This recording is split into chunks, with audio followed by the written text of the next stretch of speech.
Welcome to this 365 Freedom Strategy session. Today we're breaking down how self-trust actually grows, not through motivation, but through the evidence of consistent skill reps. It is good to be here. And to be clear, right from the start, we are addressing what I consider to be the single greatest point of failure for founders. Right. We aren't talking about market fit today. We aren't talking about ad spend. We are talking about the internal architecture of the founder's mind. Specifically, why you stop doing the things you promised yourself you would do. Exactly. The dreaded start and stop cycle. It's the inconsistency trap. Mhm. And I want to linger here for a moment because I think we often rush past the diagnosis to get to the tactical solutions, but we need to really feel the weight of this problem. You have to understand the disease before you apply the cure. Right. We see this pattern constantly. A founder hits a wall. Maybe they've had a bad month or they realize they haven't prospected in 3 weeks. The guilt sets in. And what is the immediate, almost knee-jerk reaction? The reaction is a frantic desire for a clean slate. It is the overnight overhaul. The overnight overhaul. It's that Sunday night energy. You know the feeling I'm talking about. You're sitting there, maybe with a notebook. You feel terrible about how unproductive the last month was. So you map out the perfect week. You color code the calendar. You decide that starting Monday at 5:10 a.m., you are going to be a completely different human being. It is a seductive fantasy. I mean, you are essentially trying to kill your current self and replace them with a superhero. Yes. You say to yourself, okay, I was lazy for 6 months. So the solution is to wake up at 4 a.m., run 5 miles, do 3 hours of deep work before breakfast, eliminate all sugar, and clear my inbox to 0 every single day. And it feels good to write that down, doesn't it? Oh, absolutely. That's the trick. The actual act of planning the overhaul releases dopamine. You feel successful just by writing the list. Precisely. You get the chemical reward of the achievement without having done the work. But here is the mechanism for failure. You are trying to build a skyscraper on a foundation of sand. When you make that massive promise, I will change everything overnight, you are asking your brain to believe a statement that has zero evidence to support it. In fact, your brain has a mountain of evidence to the contrary. It knows you. It knows you perfectly. Your brain remembers the last 10 times you made this promise and broke it. So, in a way, you're gaslighting yourself. You're standing in the mirror saying, trust me, I'm going to be perfect. And your subconscious is standing there with a clipboard saying, well, I have 5 years of data that says you're going to quit by Wednesday. And the subconscious is usually right. Because this perfect discipline approach is fragile. It is binary. You are either operating at 100% efficiency or you are a failure. There's no middle ground. There is no middle ground. So Yeah. Monday goes well, you run on adrenaline, Tuesday goes okay. But then Wednesday hits. A client calls with an emergency. You sleep through the alarm. You miss the gym. The streak breaks. The streak breaks. And because your definition of success was perfection, that one slip-up shatters the entire structure. You think, well, I blew it. I guess I'm just not disciplined. And you quit everything. It's the what the hell effect. I ate one cookie, so I might as well eat the whole box and burn the diet plan entirely. Exactly. But let's go deeper into what this does to a person's identity. Because we aren't just talking about missed tasks here. We're talking about identity distortion. This is where it gets highly dangerous. When you repeat this cycle enough times, high hopes, big promise, minor failure, total collapse, you stop viewing the failure as an event. You internalize it. You start viewing it as a character trait. You stop saying, I didn't write today. You start saying, I am inconsistent. That shift from verb to noun is lethal. It is paralyzing. Because saying I didn't write is fixable. It's an action you didn't take. Yeah. But saying I am inconsistent feels permanent. It feels like it's woven into your DNA. We have to look at this student case study we've been analyzing recently to really understand this. This individual, let's call him Mark for the sake of the discussion, came into the program with a heavy history. Right. He wasn't a novice. He had started an e-commerce brand. He had tried to launch a consulting agency. He had started a blog. And every single one of them fizzled out after about 3 weeks. And when you looked at Mark, you didn't see a guy who lacked skill. He knew the tactics. He knew how to build a funnel. But he was completely paralyzed. He was paralyzed because he didn't trust himself to finish. He told us explicitly, I feel like inconsistency is just who I am. Think about the weight of that belief. Every time he had a new idea, before he even took the first step, there was a voice in his head saying, why bother? We know how this ends. You're going to get bored. You're going to quit. It's a self-fulfilling prophecy at that point. If you believe you're a quitter, you interpret every obstacle as proof that you're quitting. If a tech issue comes up, a person with self-trust thinks, Annoying problem to solve. Let's figure it out. A person with Mark's identity thinks, here we go again. This is the part where I failed. This is the universe telling you to stop. It creates a negative feedback loop. You expect failure, so you put in half-hearted effort, which leads to poor results, which confirms your belief that you are a failure. It is a closed loop of despair. And the tragedy is that these founders have a desperate desire for capability. They want it badly. They want to be the person who builds the empire. But there is a massive gap between their desire and their self-trust. They are effectively at war with themselves. So Mark is sitting there. He's got the skills, but he has zero trust in his own word. If we followed the standard industry advice, we'd tell him to get motivated. We'd tell him to pump himself up, watch a motivational video, and try again. Why is that the wrong advice? Because motivation is an emotion. It is weather. It changes based on how much sleep you got, what you ate for lunch, and whether the sun is shining. You can't rely on it. You cannot build a business infrastructure on a foundation of feelings. Mark didn't need to feel excited. He needed to see evidence. We had to break the loop. And you don't break the loop by making a bigger promise. You break it by fundamentally changing the unit of measurement. Which brings us to the core solution we implemented, the 5-minute rep. Yes. Now, I have to play devil's advocate here because I know what you, the listener, are thinking. I want to build $1 million company. I have to manage teams, sales, product, and marketing. And you're telling me the solution is something that takes 5 minutes. It sounds trivial. It sounds like it won't move the needle. Right. It sounds trivial because you are still focused on output.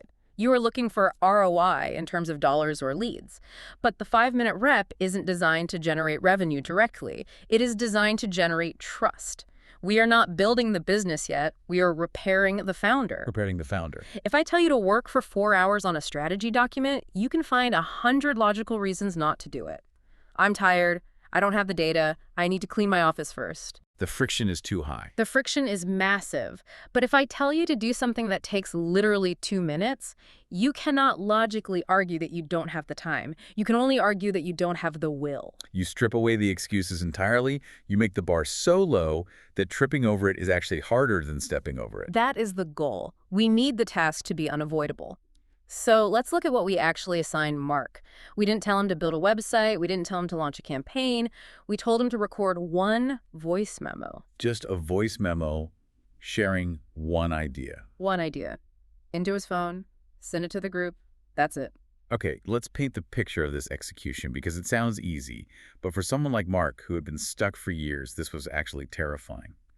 Day 1, he has the assignment. What happens? Day 1 is usually okay because of the novelty. He pulls out his phone, hits record, rambles for 2 minutes about a marketing concept he read, and hits send. It took maybe 120 seconds. Easy win. Easy win. But the magic doesn't happen on day 1. Let's talk about day 3. This is where the inconsistency trap usually snaps shut. The honeymoon phase is over. Correct. It's Wednesday. Mark had a long day at his day job. He's tired. His brain is foggy. He looks at his phone and thinks, I have nothing to say. My ideas are stupid today. This is pointless. This is the crucible moment. Okay. This is where the old Mark would have said, I'll just do it tomorrow when I feel fresh. And that is the trap. Waiting to feel fresh is the enemy of consistency. The instruction for the 5-minute rep is highly specific. The goal is not quality. The goal is execution. Execution over output. Exactly. We told Mark, if you have nothing to say, record a voice memo saying, I have nothing to say today, but I'm recording this because I said I would. That is a massive distinction. The success metric isn't, do I say something brilliant? The success metric is, did the file get created? Yes. It is strictly binary. Did you do the rep? Yes or no? So on day 3, Mark records a messy, stumbling 90-second memo where he sounds tired and barely coherent. He hits send. And in that exact moment, he did something he hadn't done in years. He kept the promise to himself when he didn't feel like it. He kept the promise when he didn't feel like it. I want to highlight that. That is the definition of professional integrity, isn't it? A professional shows up. Yeah. An amateur waits for inspiration. Exactly. And let's look at the timeline of this shift. We aren't talking about 6 months of therapy to fix his childhood trauma regarding commitment. We are talking about 7 days. By day 7, Mark had recorded 7 memos. Total time investment. Maybe 15 minutes. 15 minutes of work over an entire week.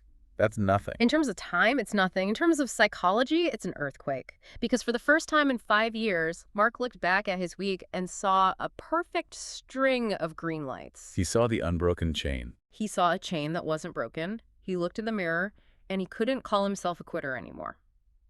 The internal evidence simply didn't support that label. The evidence said, you are a guy who shows up every day. Which brings us directly to the mechanism of evidence-based identity. I love this concept from our methodology.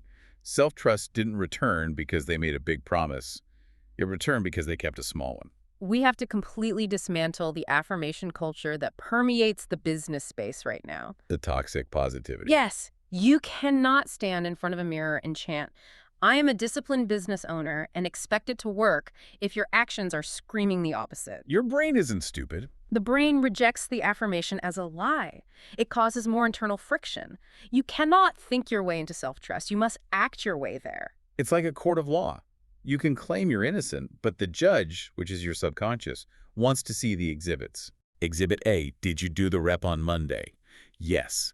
Exhibit B, did you do it on Tuesday? Yes. Exhibit C, did you do it when you were tired on Wednesday? Yes. When the evidence piles up, the verdict inevitably changes. That is a perfect analogy. The identity is a trailing indicator of your actions, not a leading indicator. Say that again, that's crucial. Identity is a trailing indicator.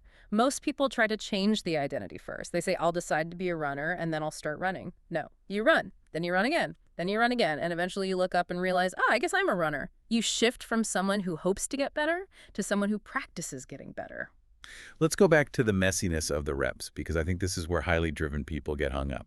Perfectionism is a really sneaky form of procrastination. We think if we can't do it perfectly, we shouldn't do it at all. But in this framework, you're arguing that the messy rep is actually more valuable than the perfect one. Why is that? Because the messy rep builds resilience. If you only work when conditions are pristine, you are fragile. As soon as chaos hits, and in business, chaos always hits you crumble. You need perfect sleep, the perfect cup of coffee, the perfect playlist.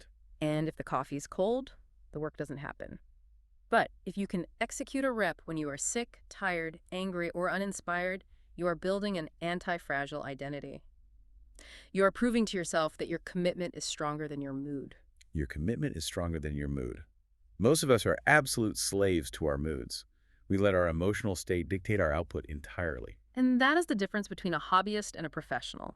The hobbyist does it for the love of the feeling. The professional does it for the love of the result. For Mark, recording that bad audio on day 3 was the most important thing he did all week. It broke the perfectionist trap. It taught him that done is better than perfect. And what's fascinating is how this scales over time. We call it the compound interest of trust. You start with a 2-minute voice memo. It seems incredibly small. But once you lock that in, once that becomes automatic, what happens next? The friction disappears. This is the natural state we aim for. In the beginning, every rep requires willpower. You have to force yourself to do it. But as you accumulate evidence, the doubt dissipates. You stop fighting yourself. You stop asking, can I do this? Because you are doing it. The internal negotiation stops entirely. That internal negotiation is the killer. Should I do it? Maybe later, I'm too tired. I'll do twice as much tomorrow. That mental chatter burns so much energy. It burns exponentially more energy than the task itself. Mark was spending hours worrying about his inconsistency. Once he just started doing the 2-minute rep, the worry vanished.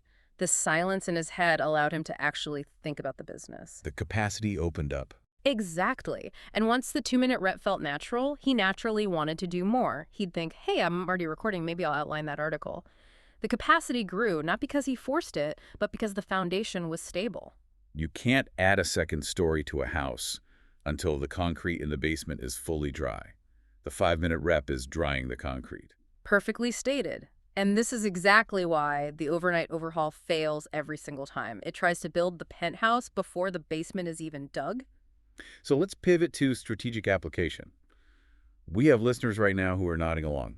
They recognize the trap. They've bought the fancy planners. They've quit the expensive gym memberships.